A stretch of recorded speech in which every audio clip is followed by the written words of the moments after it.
Americans want heavy regulations and comprehensive gun reform. Why are we not seeing it? Well, to the silent generation, to the baby boomers, to the Gen X, to millennials, and to the beloved Generation Z, I have an answer for you. The National Rifle Association. Yeah, boo 'em. The NRA has been the main contributor of our deeply divided and polarized state. They have cowardly fear-mongered that we want to take all the guns away. They push that mental health and bullying is the problem, yet they refuse to put the responsibility on themselves. And to my knowledge, mental health and bullying also happens in other developed countries where this isn't happening. They refuse to support legislation that would make owning a gun a more extensive process. They perpetuate the idea that background checks are unnecessary, since the right to bear arms is a right, after all. But we don't have the right to health care in this country. We continuously have to argue for the right for same-gendered couples to marry, or to get a damn wedding cake. We don't have the right to cars, we don't have the right to food, the right to shelter, and in some cases, the right to vote. But for some reason, we value this outdated right to own a weapon meant to kill. What does that say about us as a country? The NRA puts money in politicians' pockets. Our very own senator, who we're going to elect out, Joni Ernst, got $3.1 million from the NRA. And then just so happened to vote against measures that would make background checks harder and more extensive for people to own a gun. I want to make myself clear. Our lives are not important to these people. Our lives are not important to these companies that benefit from the NRA. The NRA promotes a money-hungry agenda that is killing us. And it isn't stopping because they are funding political campaigns that need politicians to get reelected. But I'm here to say that stops here. According to history, gun reform seems impossible. But history has not met my fellow millennials and Generation Z. History is not as pissed off as we are. History is about to be changed, and we will ban assault-style weapons from the general public. We will make it harder for people to own guns and make owning guns a privilege. We will take down the NRA. I am done being seen as a political pawn, or just a life that can be taken advantage of by politicians who can continue to be run by lobbying agencies that are responsible for our deaths and our children's deaths. I am done being nervous about going to concerts or walking into schools.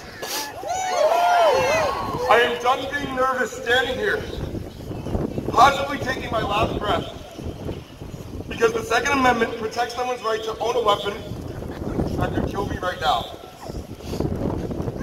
I am done with people using the right to own an assault weapon, justifying their viewpoints after 17 innocent people are killed in a school, or 50 are killed in a nightclub, or 20 innocent 6-year-olds are murdered. I am done with gun violence. I am done thinking about supporting a candidate who gets a single cent from the NRA. I am done purchasing items from companies who get a single cent from the NRA. I am done with trying to justify the argument, a good guy with a gun stops a bad guy with a gun. All I hear in that sentence is someone wants you to buy their guns. I'm sick of it. My fellow Iowanians, we are done. If these politicians take a cent from the NRA, if these companies take a cent from the NRA, they are complicit in my future child's death. I'm done. If they don't comply, then we vote them the hell out.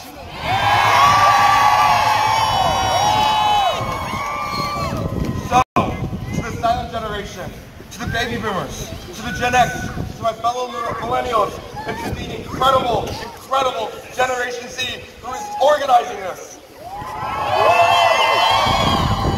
I am here to say that we do not have a gun problem. We have a plethora of them. And we are done with each and every single one of them. Thank you.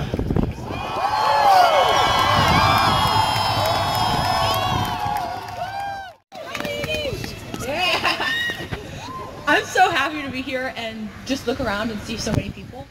Gotta say, a little bit of nerves. I was, last night when I was thinking about my speech, I was thinking, you know, maybe we'll have 200 or so people bother to come out in this blizzard. And, you know, that's not so nerve-wracking. So looking out here, there's I guess it's a mixture of prides and nerves that I look at this crowd. But a little unprepared for that size, but it's okay. Don't have gloves, but what's a finger when it could be a life?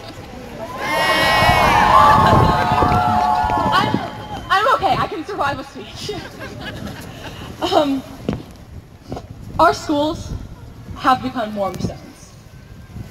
Following the shooting in Parkland, local hospitals were inundated with people suffering gunshot wounds unlike wounds that any doctor there had seen before. There were organs that were shredded, bodies that were having intensive internal bleeding and external, and exit wounds the size of an orange. These gun wounds could have come from no ordinary gun. There is only one gun that is responsible for that sort of damage: the AR-15.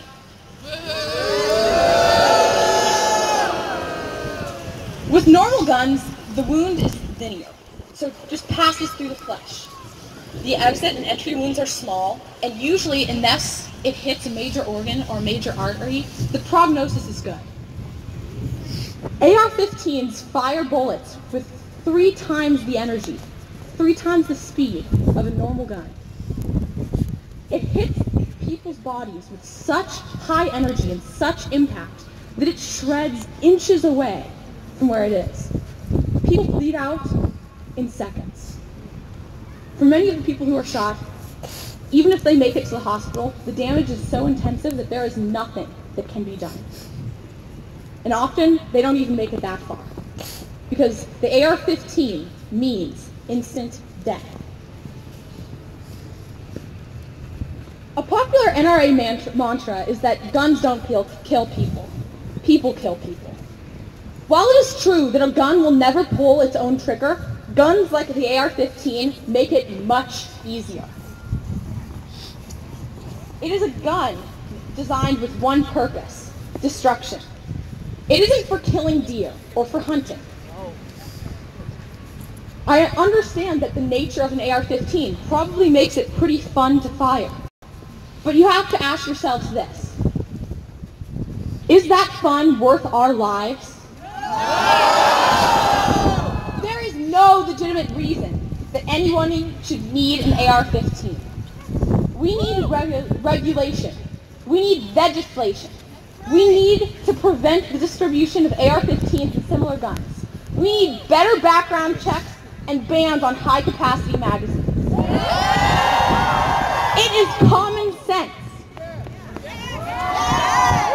And you know what? It's common sense to most gun owners too. Gun owners make up 1/3 of America. And they, the vast majority of them, support background checks. They support establishing a firearm sales database. They support comprehensive background checks and bans on people owning guns when they've been having domestic violence convictions. 49% of gun owners support bans on high-powered assault rifles. Gun owners are our allies. We cannot push them away. We need to work with them, not against them. The only true change that we have seen so far has come from them. Look at Dick's, at Walmart's, at Kroger's, all of whom have changed their gun policies because of our movement. They have ended the sale of AR-15s, raised the age to buy guns, and ended the distribution of many guns, stopping selling them at these Kroger's. They are on our side. The NRA does not speak for them. Indeed, the NRA speaks only for the corporations that profit off of the violence and the deaths across our nation. The NRA cares more about revenue than it does about our safety and about common sense. It is important for all gun owners to speak up, much as it is important for all of us to speak up. We are never going to be able to make the change that we need without using our voices. We are facing massive resistance from those in power, from the NRA, from politicians, from our own government. They are the ones with the money, with the power, with the positions. What we have are our voices. In America, there is no weapon more powerful. Thank you.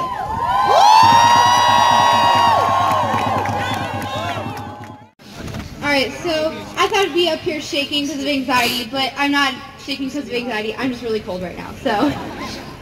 I'm afraid of public speaking, but here I am, standing in front of possibly 1,000 people giving a speech. In the past few months, I've been thinking about my fears. Spiders, being unsuccessful, public speaking, but none of those fears are dying. I'm not afraid of death, but I am afraid of getting shot. A little odd, I know, but I'm afraid of what comes after being shot. The media covers it for a day, and then it's forgotten about. Or I get shot in my leg, so I can't do ballet anymore. Or I get shot in the head, and I can't become a doctor, a politician, whatever I choose to be. I do not want to be an afterthought. I do not want to be in the media for a day, and then forgotten about. I had to decide which was the bigger fear, getting shot and forgotten about, or public speaking. And as we can obviously see, this is the one I chose. I decided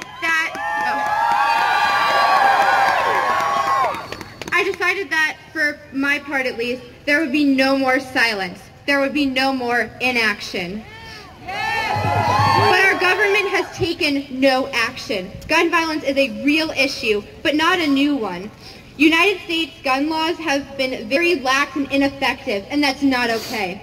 Many of our politicians are controlled by money from organizations like the NRA, which represent extreme lobbyists who want policies which do nothing but hurt the safety of Americans, including our children. We don't regulate the sale of guns or their maintenance or properly vet those who want to own them. As a result of this lack of legislation, the U.S. has 5% of the world's population and 42% of the world's guns. And people in the U.S. are 10 times more likely to be killed by guns than people in other countries. We get no change made to promote safety in this country. We get radio silence. Meanwhile, common sense gun laws and regulations are being developed in countries around the world. To name a few, Canada, Australia, Japan, and Britain all have common sense gun laws which restrict the purchase, ownership, and transport of firearms. But more than that, U.S. gun culture is so extreme in comparison to other countries. In the U.S., we militarize our society. We give our police weapons, and they use them sometimes to devastating effect. This results in a culture of suspicion and distrust. We do not trust one another with guns in this country. We do not trust each other in this country. What is needed in this debate for us is to stop putting words in each other's mouths, stop putting guns in each other's hands, and make our work to make our legislation, our registration, our regulation better for this nation as a whole.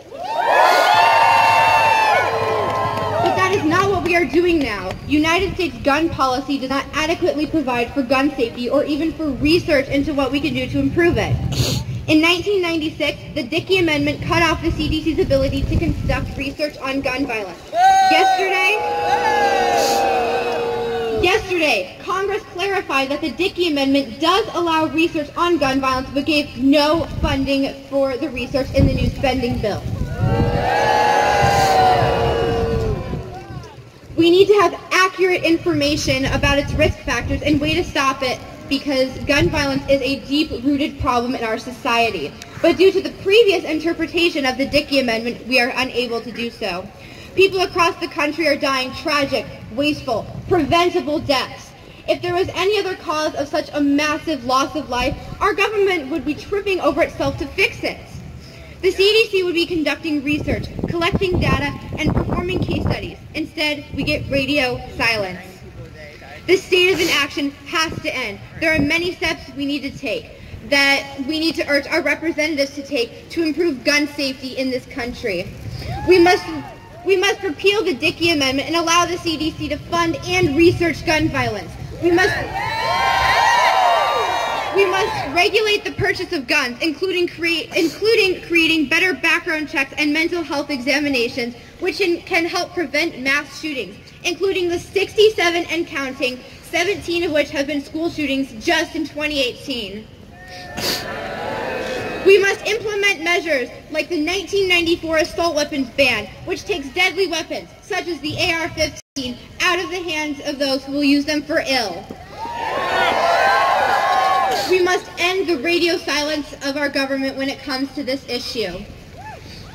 And for that change to occur, to our elected officials, I challenge you to help lead the change to protect our young future leaders. As our president has said many times, make America great again, and we are the future of making America great. We will get no more silence, because we will not be complicit to this loss of American lives, of American potential, of Americans. The harmful gun culture and lack of trust in this country must not persist in closing off opportunities for research, for improvement, and for life. We will get no more silence, because we will raise our voices for change. Thank you.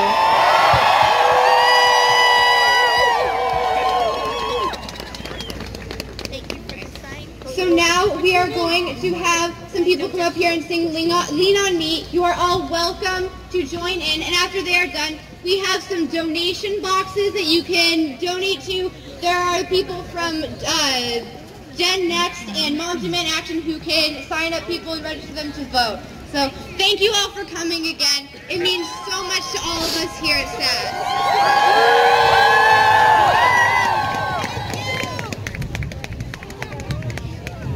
One more announcement.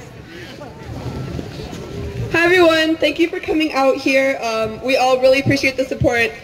This is a pretty new organization, and it's amazing how much backup we're getting from all ages and all different kinds of people. Something we want to say though is that this organization also is backed up and supports the Black Lives Matter movement. We just want to say they've been fighting for this cause for years, way before we even began. The conversations haven't been happening, and they've been begging for it. And so it's our duty to stand up for them and to go beside them. They weren't able to make it today, but they were here, and they're letting us know that they stand with us and that they want us to stand with them as well. All right, so I think we're going to do the song, and like Shayna said, everybody join. It's a classic, Lean On Me. And then we're going to play some music and call it a day.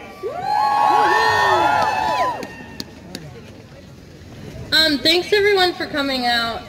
When I first heard about the Parkland shooting, I was at the gym, and you think I'd be desensitized to this type of violence by now, but I wasn't. For some reason, this really hit me hard, and as I ran crying out of the gym, I thought, no one cares. It seems that everyone's just oblivious to this problem. I was angry, I was scared, I didn't know what to do, but as I stand here and see all of you guys, I know that there's hope, and I know that we won't let another student sacrifice their life for the Second Amendment, so thank you all. Remember to sing along in the chorus, because I know you all know the song. So, sometimes in our lives, we all have pain, we all have sorrow, but if we are wise, we know that there's a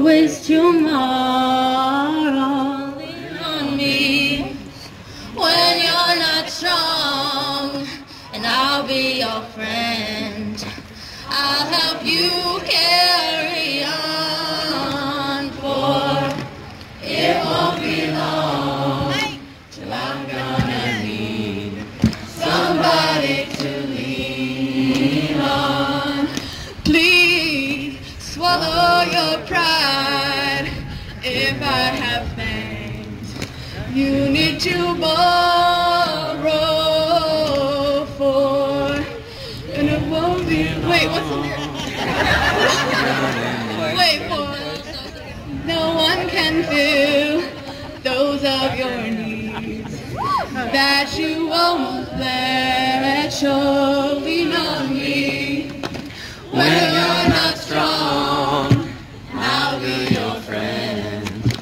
I'll help you carry on, for it won't be long till I'm gonna need somebody to lean on. You just call on me, brother, when you need a hand. We all need somebody to lean on. I just might have a problem that you'll understand. We all need somebody to lean. One more time, lean on me. When you're not strong, I'll be your friend. I'll help you carry on, for it won't be long till I'm gonna need somebody to lean on.